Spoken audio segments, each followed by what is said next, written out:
à l'auteur et il peut en faire ce qu'il veut. Il peut le diffuser dans le cadre d'une chanson, d'un film, une vidéo, n'importe quoi.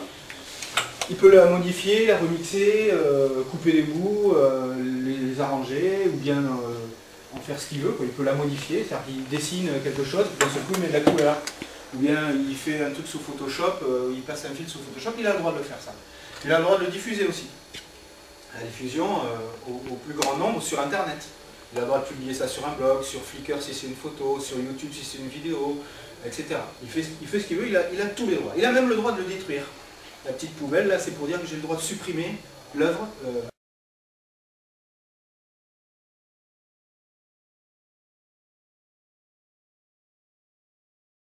Pour faire venir les gens sur le site où je vends mes produits.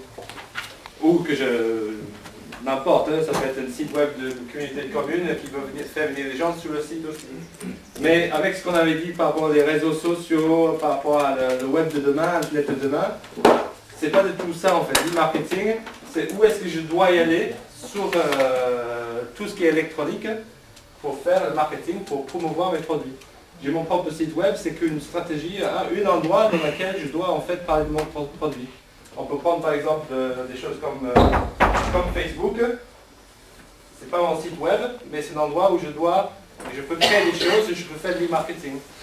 J'ai le téléphone portable, c'est un endroit où j'ai peut-être des opportunités en envoyant des SMS, où je peux parler de mon produit sans forcément qu'il y ait un lien avec mon site web. Je peux utiliser l'électronique pour faire venir des gens sur le site web. Et même il y a des QR codes. Et les QR codes, voilà. On va découvrir ça aujourd'hui, les QR codes. Et tout ce qui est sous format électronique, on peut même aller à dire que c'est des bornes interactives. Je ne sais pas comment on fait des bornes interactives comme mais des panneaux de publicité.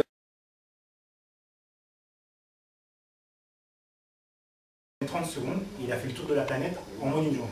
Ça, c'est du buzz marketing. Ils vendent un produit. Ou viral, parce que ça va. Ouais. Alors, moi je voudrais savoir, le viral marketing, c'est vraiment une méthodologie de marketing. Oui, maintenant c'est... Parce qu'on l'appelle viral marketing parce qu'en fait on lui a donné le nom au phénomène en fait. C'est-à-dire qu'on a observé ou est-ce que c'est fait dans l'intention que c'est pas ça derrière. C'est fait pour ça, comme le truc de Phelps.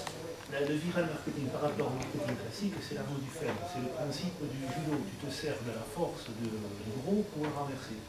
C'est-à-dire qu'avec...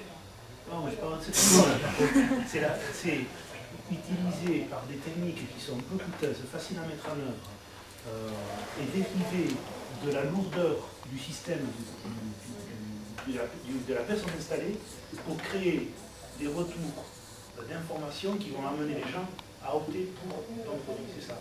Donc, par exemple, je suis vendeur de pizza, et je vais livrer ma pizza, et dans un petit truc, au gars, je vais offrir un paquet de stick qui va coller sur son frigo avec mon numéro de téléphone.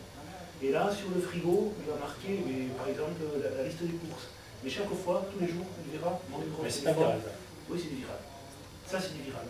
Ça, c'est du viral. Non, le viral... Ça, c'est un élément du viral. Après, tu as... Oui, c'est un élément, mais c'est pas du viral. Non, le viral, le sens, il vient du fait, c'est comme des virus qu'on attrape. On donne à cette pièce-là, je donne l'idée, vous partez tous, vous rentrez tous à la maison, vous donnez l'idée. Et c'est ça viral, ça. C'est viral parce que tu l'as contaminé, tu lui as rendu un service qui le contamine. Oui, mais lui-même ne peut pas contaminer d'autres personnes. Voilà, c'est ça. Donc c'est pour ça.